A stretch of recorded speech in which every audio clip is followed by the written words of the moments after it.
ഭർതൃവീട്ടിൽ ഒരു സ്ത്രീ അനുഭവിക്കുന്ന ഒരു പ്രയാസമാണ്. ഭർത്താവിൻ്റെ സഹോദരി മാനസിക രോഗിയാണ്. മറ്റു മക്കളൊക്കെ അവിടെ ഉണ്ടായിരുന്നു. അവരൊക്കെ പിന്നീട് വേറെ വീടുകളെടുത്ത് മാറിയപ്പോൾ ഇപ്പോൾ ഇവർ മാത്രമാണ് അതിൽ ഈ പ്രയാസങ്ങൾ അനുഭവിക്കുന്നത്. എന്നും ചീത്ത പറയുന്നതാണ്. ഇതുവരെ ജീവിതത്തിൽ കേട്ടിട്ടില്ലാത്ത വാക്കുകൾ പറയും. കുടുംബക്കാരെ ചീത്ത പറയും. കാണുമ്പോൾ മുഖത്ത് തുപ്പും. എന്തെങ്കിലും കാര്യങ്ങൾ കയ്യിൽ കിട്ടിയാൽ അതെടുത്ത് എറിയും. എല്ലാവരും ഒരുമിച്ചിരുന്ന് ഭക്ഷണം കഴിക്കുന്ന സാഹചര്യം പോലും ഉണ്ടാവാറില്ല. ഇവരുടെ ഈ സ്വഭാവം മകൾക്കും കിട്ടി. കാണുമ്പോൾ ആളുകളെ മുഖത്ത് തുപ്പുന്നൊരു സ്വഭാവം കിട്ടിയിട്ടുണ്ട്. ചെറുപ്പത്തിൽ തന്നെ പകൽ സമയത്തെങ്കിലും കുട്ടി മാറി നിൽക്കട്ടെ എന്നുള്ളവർക്ക് സ്കൂളിലൊക്കെ അയച്ചു. പക്ഷേ അവിടെ നിൽക്കാൻ വലിയ പ്രയാസമുണ്ട് എന്നാണ്. പിന്നെ അവരുടെ കാര്യങ്ങളൊക്കെ ഉമ്മ ഉണ്ടാകുമ്പോഴാണ് കുട്ടിക്ക് ഈ മകൾക്ക് കൂടുതൽ പ്രശ്നം എന്നാണ്. അപ്പോൾ ഉമ്മ പറയണത് എന്താ വെച്ചാൽ കുട്ടി സ്വന്തമായി കാര്യങ്ങൾ ചെയ്യട്ടെ.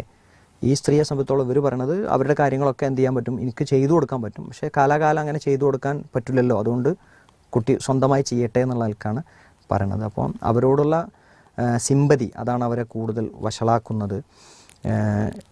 പിന്നെ നിർബന്ധിച്ചു കഴിഞ്ഞാൽ എന്തെങ്കിലുമൊക്കെ സ്വന്തം കാര്യങ്ങളൊക്കെ ചെയ്യുന്ന സാഹചര്യമുണ്ട്. പിന്നെ ഇതിൽ പറയണ എന്നും ഈമാനികമായ ഒരേ അവസ്ഥയിലായിരിക്കില്ലല്ലോ. ചിലപ്പോഴൊക്കെ ഒരുപാട് വേദനിക്കുന്നു. ഒരു സമാധാനമില്ലാത്ത ചുറ്റുപാടാണ്. ഭർത്താവിനോട് പ്രയാസങ്ങൾ പറഞ്ഞാൽ അവരുടെ ബന്ധം മോശമാകുന്നൊരു സാഹചര്യമുണ്ട്. അതുകൊണ്ട് ഇപ്പോൾ ഒന്നും പറയാറില്ല. എങ്ങനെയാണ് ഞാൻ ആശ്വസിക്കേണ്ടത്? ഇത് അല്പം സങ്കീർണമായ പ്രശ്നമാണ്. ഇതൊരു മരുമകളാണല്ലോ. ഭർത്താവിനോടുള്ള ബന്ധം കൊണ്ട് എന്ത് ചെയ്യാണ്, ഭർത്തൃ വീട്ടിൽ താമസിക്കേണ്ടി വരികയാണ്. ഇപ്പം നമ്മൾ പറയും ഇതിന് പരിഹാരമുണ്ടാക്കാൻ ഏറ്റവും ഉത്തരവാദിത്തപ്പെട്ട ആളാരാണ്? ഭർത്താവാണ്. അപ്പോൾ ഇവരനുഭവിക്കുന്ന ഏറ്റവും വലിയ പ്രതിസന്ധി ഇവരെ സംരക്ഷിക്കുന്ന കാര്യത്തിലുള്ള ബുദ്ധിമുട്ടല്ല. എന്താണ്, ഒരു സ്നേഹത്തോടെയുള്ള ഒരു സപ്പോർട്ട് ഭർത്താവിൻ്റെ ഭാഗത്തു നിന്ന് ഇല്ല എന്നുള്ളതാണ്. ഇതൊക്കെ ഞാൻ നേരത്തെ പറഞ്ഞ മാതിരി ഇങ്ങനത്തെ ആൾക്കാരത്തൊക്കെ ആരാണോ വന്ന് കുടുങ്ങുന്നത് ഓല തലയിലാവുക എന്നുള്ളതാണ് ഇതിൻ്റെയൊക്കെ ഒരു ഒരു ഒരു ഒരു ഒരു പ്രശ്നം.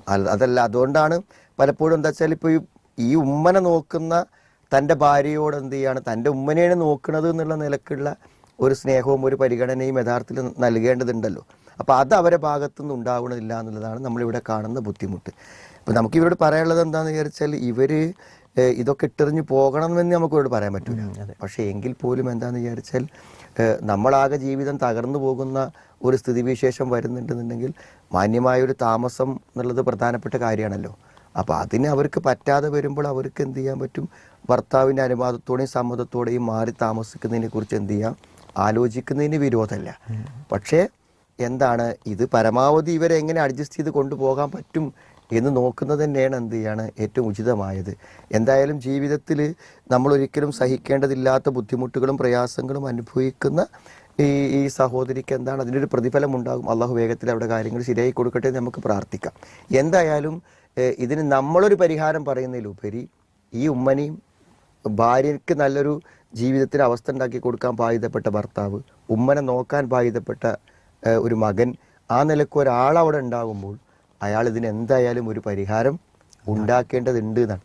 അപ്പം ഞാൻ പറഞ്ഞ അദ്ദേഹത്തെ കൊണ്ടൊരു പരിഹാരം ഉണ്ടാക്കിക്കാൻ വേണ്ടിയുള്ള ചെറിയ ശ്രമങ്ങൾ ഇവർ നടത്തുന്നതിന് വിരോധമല്ല എന്നാണ് എനിക്ക് തോന്നുന്നത്. എങ്ങനെ, ഇങ്ങനെയാണെങ്കിൽ എനിക്ക് നിന്ന് പോകാൻ ബുദ്ധിമുട്ടുണ്ട് എന്ന് അയാളെ ബോധ്യപ്പെടുത്തുക. സ്വാഭാവികമായും ഞാൻ വേറിട്ട് പോയി കഴിഞ്ഞാൽ അയാളുടെ വീടിൻ്റെ ഉണ്ടാകുന്ന അരക്ഷിതാവസ്ഥ, ഇതൊക്കെ അദ്ദേഹത്തെ ബോധ്യപ്പെടുത്തിയിട്ട് എന്ത് ചെയ്യണം, ഒരു പരിഹാരത്തിലേക്ക് അദ്ദേഹം ഇറങ്ങി വരുന്നൊരവസ്ഥ ഉണ്ടാക്കുക എന്നുള്ളതാണ് ഇവർക്ക് ചെയ്യാൻ പറ്റിയൊരു പരിഹാരം. അതിന് അദ്ദേഹം മുന്നിട്ടിറങ്ങുന്നൊരവസ്ഥ എങ്ങനെയെങ്കിലും ഒരു നിർബന്ധിതാവസ്ഥ സൃഷ്ടിക്കുക എന്നതിലൂടെ ചിലപ്പോൾ അയാൾ ഇടപെടും. അതിന് പരിഹാരങ്ങൾ ഉണ്ടാകാൻ സാധ്യതയുണ്ട് എന്ന് മനസ്സിലാക്കണം.